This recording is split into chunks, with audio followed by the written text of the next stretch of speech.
एक समय की बात है। घूमते फिरते महात्मा बुद्ध अपने शिष्यों के साथ एक गांव में जा पहुंचे।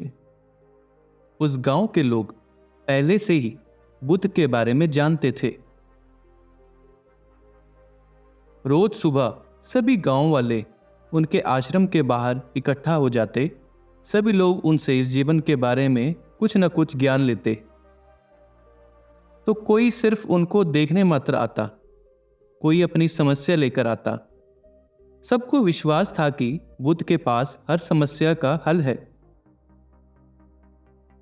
ऐसे ही उस गांव में एक स्त्री अपने बेटे के साथ रहती थी। उसका एक ही बेटा था। एक दिन अचानक उसके बेटे की मृत्यु हो जाती है।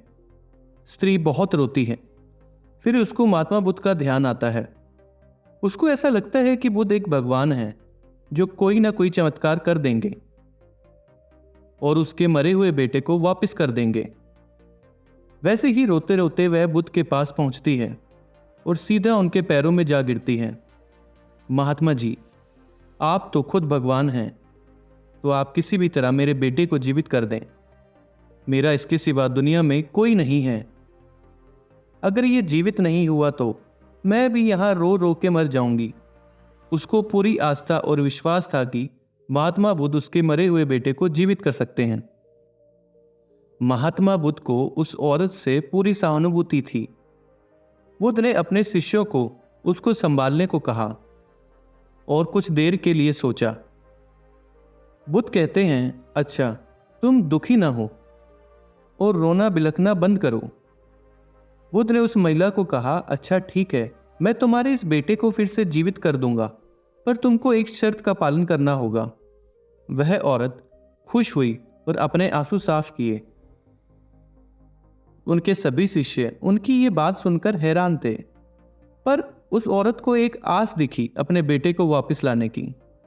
बुद्ध ने कहा, तुम ऐसा करो, इस गांव या किसी भी आसपास गांव के घर से भिक्षा के रूप में एक मुट्ठी सरसों के दाने ले आओ, पर याद रखना उस घर से लाना जिस घर में किसी भी व्यक्ति की मृत्यु ना हुई हो।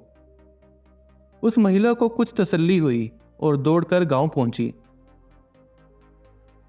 महिला अब घर घर जाकर पूछ रही थी कि अगर इस घर में किसी की मृत्यु नहीं हुई हो तो मुझे सिर्फ एक मुट्ठी सरसों के दाने दे दो।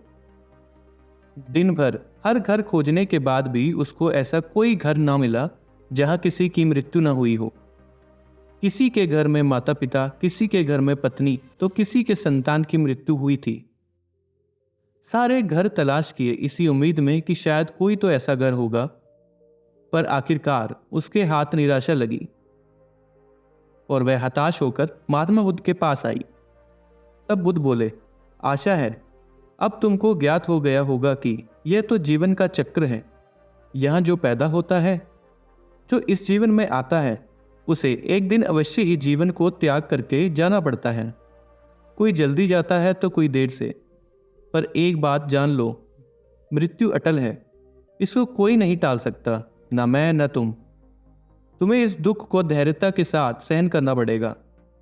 अब महिला जान चुकी थी कि मृत्यु एक सत्य है और जितनी जल्दी मान ले उतना अच्छा है। यही इस जीवन का एकमात्र सत्य है और हम सभी को एक ना एक दिन मरना ही है। सबकी मृत्यु निश्चित है। अब उसका मन बिल्कुल शांत हो चुका था। बेटे के मरने का दुख तो था, पर उसकी व्याकुलता मानो एकदम से खत्म सी हो गई। तब महिला को बुद्ध की बातों का ज्ञान हुआ और उस महिला ने फिर बुद्ध से संन्यास लिया और मोक्ष की राह पर निकल पड़ी। दोस्तों, कहानी बहुत छोटी और सीधी सी है। हम सबको एक दिन मरना है। हर इंसान की मृत्यु पहले से तय है, इसलिए हमको किसी के मरने पर बहुत ज्यादा शोक नहीं करना चाहिए। हमको मान लेना चाहिए इस जीवन की सच्चाई को और ना ही मृत्यु को लेकर मन में किसी तरह का कोई भय रखें। हम इसके बारे में चिंता करके दुखी रहकर अपना वर्तमान खराब करते हैं, जो कि व्यर्थ है। दोस्तों, हम आशा करते हैं ये कहानी आपको पसंद आई होगी। अगर ये कहानी आपको पसंद आई है तो हमारे इस चैनल को सब्सक्राइब करें, इस वीडियो को लाइक करें और ये वीडियो अपने दोस्तों के साथ जरूर शेयर करें। धन्यवाद। जय हिंद।